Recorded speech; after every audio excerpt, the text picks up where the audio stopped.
Hello, Gemini. Welcome to your bonus reading here on Dove and Serpent Tarot. My name is Paul. If you're watching this reading was meant to find you. Please hit the like button, leave a comment, consider subscribing to the channel, especially if this reading resonates with you. Now, this is a general reading, so try to be open and receptive to whatever may come through during our time together. I am merely the messenger. And I ask you to connect directly with each of these cards and use your own intuition to take you beyond the details that I provide. And remember, Gemini, that the most important part of any tarot reading is you. High Priestess, this is the waxing moon or the full moon. This is the widening of the psychic aperture. This is the opening of the third eye, right? This is the growing of that psychic sensibility, okay? I feel like right now in your life, you're able to take in more light. You're able to see more of the details of what's going on around you in this present moment. It doesn't necessarily give us the sort of long-term vision, but it really allows us to see what's happening right now, okay? I think you're someone who is kind of focused on the present. Long-term goals, I think, are there, but I don't know that you're overly concerned with the long term. I don't think you're concerned with the past necessarily either. I think you're trying to absorb everything that's taking place around you right now, trying to see all of the details, everything that's in front of you right now. You know, I think you have a very strong spiritual practice, and you're a little bit psychic, aren't you? I feel that you have. You got some powers, okay?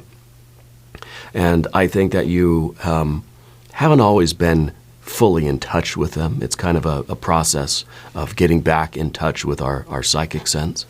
But I feel like we're letting this third eye open, and I think you're taking in a lot right now. And with that, we have to be careful, okay? It's very enlightening, right? But it is also risky, right? Because we're letting in a lot of energy. Let's put this card into some context. Let's see how this is affecting you and where it might be. Star card. Wow. High Priestess and the star. You are taking in the full starlight. It's not just the light of one particular star, right? As the moon reflects the spiritual light of the sun. You are taking in all of that spiritual light from the entire universe, from every sun, right? This is kind of this is big, yeah. 10 of Pentacles underneath, 8 of Pentacles behind, 3 of Wands up top, and there is all of that universe. The universe itself, right? The stars of that universe reflecting down into you. I feel like you're getting a really kind of, you're getting a super spiritual download right now. And I think that is probably very intense. It's something that you have to remain strong and fortified. You have to sort of cling to your virtue here. Okay? It could be that you're seeing the details of everything that's happening in the world right now, in the universe right now, right?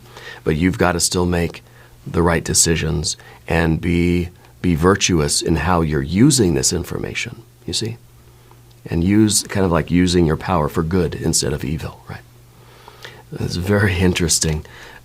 This is an intense flow of major arcana energies here. The moon, the star, and the universe itself.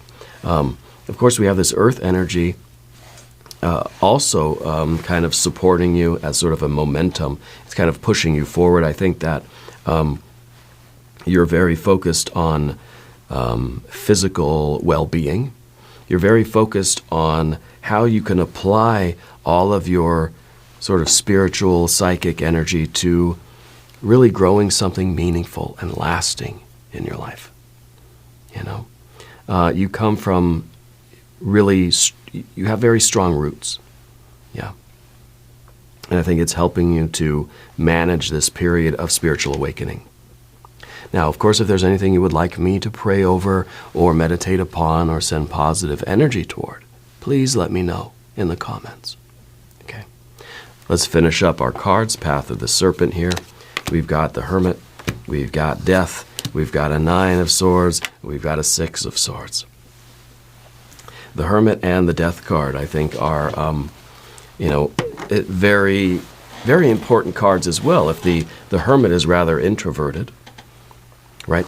Consolidating that spiritual light inside and using it for, let's say, spiritual growth and spiritual development and evolution, self-development. The Death card is in the position of your environment. So it's kind of like we're applying all of this then to the world around us, and we're trying to cultivate our best life, our happy life. We're trying to create a universe, right? And that's really what it's all about, is creating this universe. Yeah. Building up this life that you really that you wish for. So in a sense, there is kind of this plan for the future. But we're not obsessing over the plan. We know that it's kind of, we know what we want, and we know what we have to do today in order to keep building that up. All right. Let's select our mystery card, bonus card, confirmation card. This is a random card from the Smith-Waite Tarot.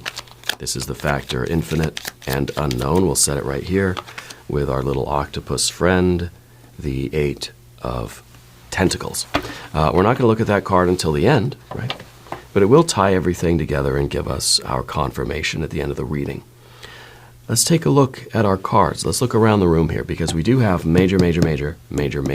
major arcana energies, which say that, yes, this is a very big deal. This is, I think, a life-changing time for you. This is where I think your life really expands into this really kind of, in a really new way. Kind of a scary way in a little bit, because it is kind of this wide open, universe card. It's kind of like all the doors are finally unlocking for you, and that's sort of an overwhelming feeling, right? Because now there are so many possibilities and everyone is equally available to you. It puts us in that paradox of freedom. It gives us that fatigue of choice. There's so many things I could do. What do I want to do? How do I choose, We got a lot of major arcana energy, especially with the receptivity to this starlight. I think the star is illuminating a lot of what's going on in your life personally, within you, right, in yourself, showing you kind of what is important for you, what things you're going to apply your virtue, your energy, your spiritual attention on, what things are meaningful, what things really are going to add to the wealth and prosperity of your life, but also of the world itself, okay? We have the card of death, obviously, in the environment, and the Hermit as your general energy. Okay, so it's really about you trying to get a good handle on everything that's taking place and make the right choices. We got a little bit of fire. We don't have any water energy, and that's going to be interesting to talk about.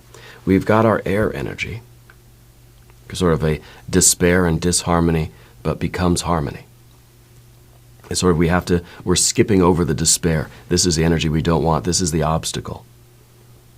Okay, and with the Death card here, there might be some pain involved in letting go of things that no longer serve you. But in order to get the harmony and the resonance, to find some sort of order in all the chaos of life, you're going to have to let go of things that keep hurting you. Okay? And I think the Hermit is doing that introspective work to understand what these elements are, what these obstacles are that we need to cross over. Okay, so we have our air energy, and then of course we have our earth energies over here. Yeah. Very, very interesting with all this major arcana energy. These two together, the starlight, right? And I think that the High Priestess is you in this attitude of reception, that you're receiving this starlight, you're receiving a download of your destiny. And that starlight, as it comes into us, it shows us where our blockages are. It shows us where our knots of karma are. It shows us where our buttons are, our weak spots, our sore spots, Really, it shows us those things in our lives, inside of us, in our lives, in our general vicinity, right, in our aura, that are creating a 9 of Swords sort of pain. Those things that really dig in, that really smart, that really hurt. Okay? And it's kind of like it's, we think of our buttons. Someone's pushing our buttons, right? That they're sort of triggering us. That they're either hurting us or they're eliciting a reaction from us that we really don't want to display, right? We don't want to present this certain kind of energy. So Spirit has a way of showing us where those buttons are so that we can get control of those. And if we look inside, if we take this light into ourselves and we do this introspective spiritual work, it's a spiritual awakening, right? It shows us things that we don't really want to see, but we know we need to see them. Because then we can start pulling some of these thorns out of our paw, out of our feet, right?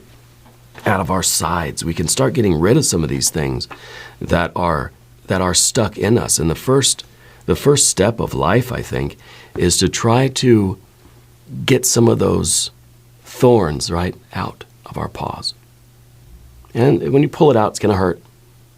But then it's going to feel much better. And then you can use your hands again. Then you can use your feet again. You can walk again, and you can build stuff, right? So this is kind of crippling us in a way. These buttons, these triggers that we have, these sort of automatic responses to stress or to sort of negative stimuli. These are the things that Spirit is trying to show us how to get rid of so that we can operate purely on will and virtue. And we can do the work that we're being instructed to do. Okay? We all have blockages. We all have knots of karma. Because the second phase of the star card, it's two phases. The light comes in through the top, right? And then goes out, kind of flows out from us, right? So the light comes in, shows us the things we have to work on in our lives, in ourselves, in our psyche. And once we start doing that, the light starts to shine out into the world. So you're able to shine your light into the world, but it's also that light is illuminating things around you that you're meant to see, that you're meant to focus on externally. So then we begin to understand the relationship between internal and external, how the environment that we're in triggers certain karmic tendencies in us, certain personality traits, let's say. And we can begin to see how we're affected by our environment. But then we can also see how we're able to shine our light on the environment and affect change in the world from within, right? And so the star card really is about that spiritual insight. I think it's a path of fate for you. I think this card really does represent our North Star, our guiding light. It's like we're navigating by starlight here. And I think in your life, I think at one point in your life, you kind of feel like a mathematician in a way. I feel like everything was a calculation. Everything was a logical sort of order and sequence that we're looking for. Well, these two cards are very illogical, very irrational. These are all about synchronicities. It's all about divination. Maybe you do kind of both. Maybe you're a very technical person, very scientific-minded, but you believe in prayer. You believe in divination. You believe in tarot readings. You believe in energy readings. You believe in the divine messages, spiritual downloads, and spiritual activations and awakenings. Okay? And I don't think the two are irreconcilable at all. I think they're very much twins in this life.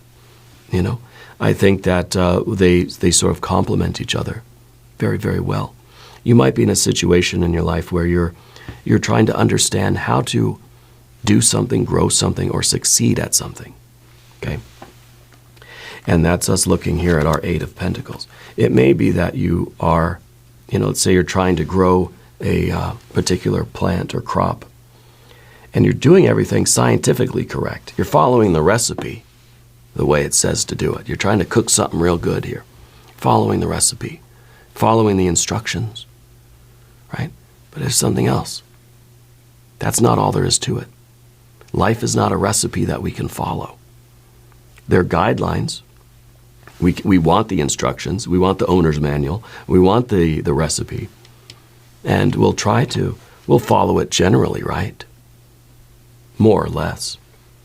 But we know that there is that little something else that we need. We need that spirit. We need that spontaneity. We need that magic. Right? We need that little bit of genius in our lives.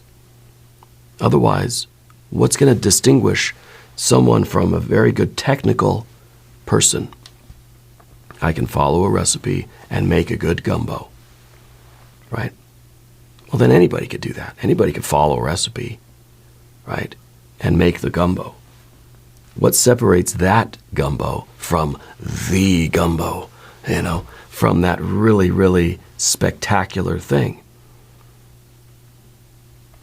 Well, it may be there's a general formula. Well, you got to make the roux, and you got to cook the roux to a certain hue, to a certain color. And then, of course, you put in your stock and your vegetable, all this stuff, everything that goes into it. So there's a general recipe for it, but there's that something extra. There's that spiritual quality. We can't identify it. There's that little spark of genius or improvisation even, or creativity. Okay? Two people following the exact same recipe. One person has got it, and the other person doesn't. It's the exact same recipe, right? But somebody else has that sort of, that widening psychic aperture. One can take in more light in this moment and is able to perhaps experience the world in a different way. Perhaps is able to really get into that zone, get into that flow where it's like the Spirit's just working through you. And those greatest moments of resonance and harmony in our lives, I think, are those moments where we forget ourselves. We forget the time even. We forget how long we've been here. We're just so in that zone, in that flow. Right? We lose track of time. We lose track of space. We lose track of ourselves. And it's just kind of, it feels as if this creativity is flowing through us. Now, I don't care what your Eight of Pentacles is.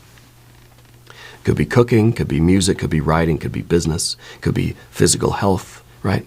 It's the idea that the formula, the recipe is not enough. That there's something else needed. For this to really be, a Ten of Pentacles, the Ten of Pentacles is the good life, right? It's your best life. In order for us to get closer to this, how do we go from an Eight of Pentacles to a Ten of Pentacles, right? Well, we got to go through the Nine. And the Nine is that flow, that experience of happiness, of harmony, of resonance in the moment. The 9 is a very active number. It's an odd number. It's about the process. It's about the flow, being in the moment, right here, right now, doing this thing, and losing myself, losing track of time and space. Well, to get the 9 of Cups, we got to get rid of the 9 of Swords. Because this is really representing all those things that are preventing us from experiencing that joy and harmony and resonance in this moment. We're following the recipe, yeah, but we've got all these thorns in our side. And so it's not allowing us to be in that moment, to be in that zone. And some of these we can't really remove. Some of these are just facts of life that we can't change. But some of these are thorns that we can pull out from our own hands. And then those hands can heal and they can create. Okay. So this is relationships, attitudes, beliefs. This is habits. This is the internal state that we do have and can develop greater conscious control over. Okay? And that allows us to get into the flow, and we get this Three of Wands. Three of Wands is the virtue, it is the will, it is your identity. It is your soul on a plate in a bowl of gumbo, right? is your ability to do your will. Unencumbered, unhindered by all those Nine of Swords, poisonous arrows that we have in our psyche, in our aura. So I think that this awakening is a painful awakening for you right now, but it's absolutely necessary. It's going to clear out a lot of garbage. It's going to hurt while you're pulling those arrows out. It's going to hurt.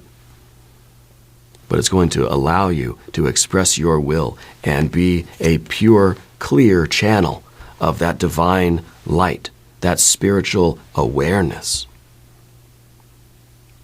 To be able to focus your attention on something and be there in the moment, free, right? It's a spiritual experience in itself. Okay? What this is the process of you becoming a magician. Mystery card, magician, I bet. I'm not a gambling man, but I'd bet.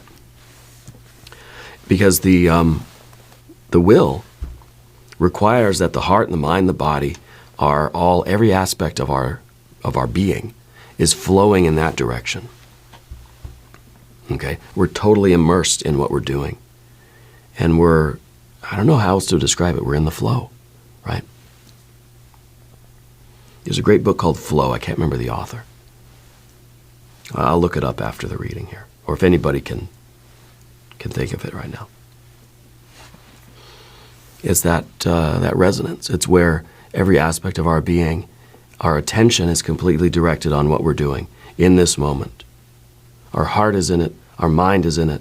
Our body is there. Our will is sort of directing that current. Yeah. And this is what it's all about, trying to unleash our ability to set our intention on something and to do it to the best of our ability, to have a good time doing it.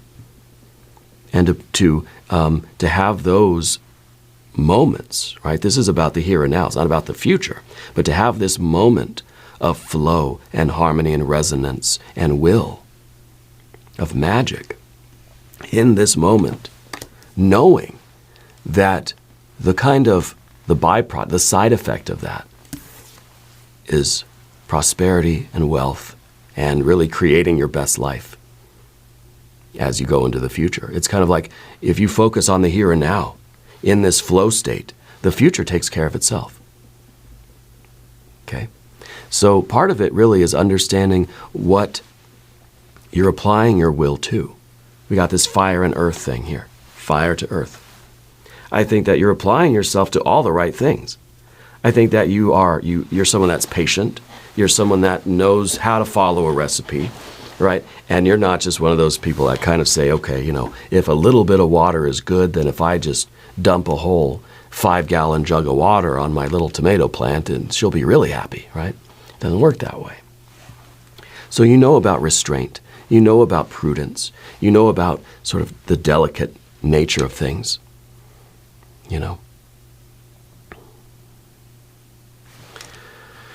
And now, the universe card in the future position. I feel like this is one reason why we're not so worried about the future, is because it's going to be what it is. If we do everything in this moment according to your will or your virtue or what you feel this is your identity, right? This is what you believe in. It's your principles, your moral compass, let's say. Then the future sort of takes care of itself. There's no point in worrying about the future. It's going to be whatever we create right now. This is real karma, right? The future can either be a cold, dark, lonely, indifferent place, right? Or it can be teeming with life. It can be full of abundance and joy and support and love, right? It can be a very harmonious, it can be not only a 10 of Pentacles future, but a 10 of Cups future too. It can really truly be the good life that we're creating. But we're not creating it in the future. We create it moment to moment in every thought, word, and deed, here, now, present moment, magician energy. This is the reality that the magician is creating. And I feel like these two cards, the process of the High Priestess right? The opening of our aura, our third eye, right? The opening of our divine mind, the opening up of our souls, of our whatever you want to call it, and letting that light in. And going through that process, which is not always easy. You're becoming the magician, able to do your will, to cause change in conformity with your will. And doing this process, fire and earth, creating things with your will, right now, in the moment, here and now, the eternal here and now, you're creating a future. Now, what this future looks like depends on what you're doing now. Okay? And I think you're seeing things in a much larger perspective, too. I think that you're realizing that your particular path in life is taking you beyond yourself. You're finding an identification not only with you and your world, but with the world, with the universe. Okay? So your consciousness is expanding, and you're kind of realizing that what you do in your life personally, you're doing for all of life everywhere. You're doing for the whole world, whole universe, yeah. So I think that you're understanding, Gemini, that you're being called to a larger mission in life. You have a dedication to something beyond your personal concerns. Yeah. And again, it's not this, if we think about the future too much, if we look out at the universe, we're going to have vertigo. I mean, this is wide open space. There's no up or down out in the vacuum of space where there's no gravity, right? It's just this vacuum. There's no sense to it. There's no order. And if we look, it's why, like, I don't know, when you're doing something way up high in the sky, they tell you don't look down, because you look down and you sort of get this dizzy feeling, right? Because you realize how much space there is out there. Yeah. And I used to get that feeling when I'd lay on my back on the grass and look up at the night sky. And I was looking to a point where in my peripheral vision, I couldn't see any buildings or anything. So it was just the dome of the sky, right? In my vision, perceptible vision. And I used to get this feeling of the infinitude of space. And I'd start to kind of get dizzy lying there on the grass, because it really is an overwhelming, awe-inspiring, splendor-filled reality out there. But if we're gazing at it, we sort of, we start to lose our footing. Okay. So I feel like if we're always so aware of how, how large the scale is of what we're doing, how large the implications are, or how much is really riding on it, or, who all is going to be affected by what we're doing. If we're thinking about everything else and the future, then we're going to be kind of, up the creek without a paddle. So we stay present, we stay grounded, we stay in the moment. And we use this spiritual vision. We use the star and the high priestess to see what we need to see right here, right now. What do I need to change that's going on within me so that I can do a better job at my work, whatever my work is, whatever your mission is in life. When I say work, I don't just mean what you're doing for money, right? I mean what you're focusing your will on, what you're burning calories doing, what your attention, what your divine gift of attention, right? That's the one thing we really can choose, is what we give our attention to. Stay present, okay?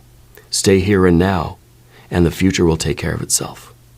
The future will become what it's meant to become. You just focus on what you need to do right now, And I think that you know what kind of a world you want to create. Now, we're over here with our hermit energy, And of course, I'd like to ask for your subscription. If you haven't subscribed, please do. It's free, and it helps the channel. I appreciate that. I want to see this channel grow. I want to be here for a long time, reading these energies and talking to you. This is where I want to be here and now. So hermit energy. It's consolidating that light within. And now this is part of where I began with this very wide open psychic aperture, the full moon kind of energies, letting in all the light. There's a lot of stuff going on. There's a lot of things for you to be affected by. You have to have a little bit of your hermit's cloak. You have to have your hood kind of pulled up a little bit so you don't get hit by all of the negative energy coming in. We kind of need to ward off the evil and just bring in the light, the good light, In other words, we have to try to be discerning too. We're trying to be wide open and take in all the details, but we don't want to be so negatively affected by, it's like an empath, right, who is absorbing all of the emotional energy around them. And then they sort of get traumatized by that. It happens very often. We see that in the medical field, first responders, law enforcement. It's an epidemic. So we have to be able to protect ourselves in that way. We have to be fortified. Okay. And I think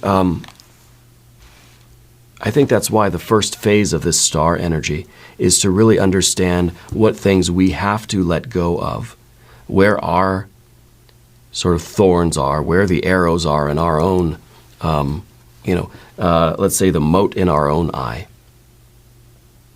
right? Where we can focus some attention and work on these things. Yeah. And the hermit, I think, does that introspective work. Yeah. The hermit is, as a general energy, right? I feel like you're not so concerned with the social life right now. I feel like you're not trying to get involved in everything. I feel like you're picky. I feel like you're very discerning about where you focus your attention. I think to start with, it has to be inside, to see what's going on within us and how we can be a better magician. And then I think it's also a resistance to the influence of the world, right? That you're shielding yourself from kind of what everybody else is doing, and like, let's say, peer pressure. We're putting on our heavy jackets so we don't succumb to the peer pressure, so that you can continue following your particular path, moment to moment, step by step, right? And not be not drift off course onto a conventional path. The hermit is the way shower. The hermit is the one that goes off trail. The hermit is the one that says, hey, I'm an expert of the forest. I don't need no stinking trail, right? So you have to know that about yourself, and you have to be willing to go against the kind of, go against the grain a little bit, right? And your trail, as you forge your trail, and that's what we see next with the Death card, you're at the frontier. As you're carving your path, as you're sort of digging your trail into the world, you're going to cross many paths. Your trail, you're not trying to avoid other trails, right? Your trail is going to intersect with other trails. Your path will intersect with other paths. But you know that those are all wonderful moments. They're very peak experiences, right? When your path crosses the path of someone else, these are exciting experiences. These could be moments of real resonance and harmony, real peak experiences in life. But you know that your path must continue. Now, maybe that path is going to kind of curve around and you'll be parallel for a while, right? Maybe the intersection is a really big intersection, I don't know. But the idea is that people come and go, right? Paths come and go. You're going to cross many, many paths, and many paths are going to cross your path in life, right? But you have to be true to your star and your light and your path. This, again, this is your North Star. This is your guiding light, okay? You're navigating by starlight. You're not, I mean, you got a map with you, and you can see how everybody else is doing it, but you're following your own star. And I think your star happens to be a very significant path, okay? Because of this world card, I feel like what you're doing has global implications. You're something that the world really needs right now, okay? Now, the death card and the environment, we have to be willing to let people go. If it is in an intersection and we like that intersection, there's harmony, there's resonance there, there's love there. That's hard to let go of that. Sometimes our paths diverge. And maybe they will converge again, but maybe not. Maybe they'll run parallel for a while and then they'll just slowly drift apart. And that's what this card could mean, a slow sort of drifting apart. It's kind of like you're following your star, you're navigating by your starlight. And over time, it's just sort of taking you further and further away from certain people, certain circumstances or situations, certain environments, right? That maybe you once really cherished. And that's okay. I think that's why it's always assumed that the spiritual path or the mystical path has to be a melancholy path. It has to be a lonely path. And I believe that's sort of true. It's lonely in the sense that we know that at any moment our destiny could take us away from people that we've gotten very close to. And so sometimes we feel like, well, I better not get very close to anybody because my path will take me in a different direction at any moment, you know? So what's the point of getting close to people, right? Well, I feel like the point is the point, you know? Getting close to people is its own point. Having those moments of joy, having those peak experiences with people, having those moments of resonance with people is worth it just for its own sake. Not just with people, with anything. It's kind of like this. There's a futility in it. Well, why should I do anything in life if it's just going to end? If everything is temporary, why don't I just sit here and wait to turn to dust? Right? Why do anything if it's just going to end? Well, because we're doing things for that moment of joy and resonance and connection and harmony. That moment of being immersed in something and involved in something that we find joy and we find meaning. It doesn't even have to be joy necessarily. It doesn't have to be like, you know, happiness or jubilation, or it doesn't have to feel good, but there's meaning in it, right? And that's why we do what we do, because there is a deeper meaning to it. And the death card is just kind of that awareness that things are always changing and evolving. Everything is temporary. And it may seem like, oh, I'm going to be doing this work forever. I love it. It's the happiest I've ever been. But as a spiritual being, as someone who's on the spiritual path, you know that this idea of forever, I can't, like for me, doing this tarot channel, I love this. I want to do this forever, right? But I know that really at any time, my path can take me in a different direction. That someday this will end, someday. Hopefully it's not for a long, long time, you know. There's always that awareness, and that creates a little bit of a loneliness in life, I guess, right? But we can counteract that by seeking out more moments of joy and connection and flow and resonance and harmony. Okay. Now the Nine of Swords, we talked about that. And that is finding those areas of despair. And we want to really replace the despair with happiness, with that jubilation, with that Nine of Cups. Maybe the mystery card will be the Nine of Cups. Because this is what we have to get over. The mystical path, yes, it could be a very melancholy path. It could be a very painful path. It does not have to be. If this is the card of suffering, suffering does not equal, spiritual attainment or spiritual progress. If you're doing your will, it doesn't mean you have to suffer. Well, okay, I'm suffering a lot in life. I must really be getting spiritual here. I must really be doing my will, following my destiny. I'm miserable, right?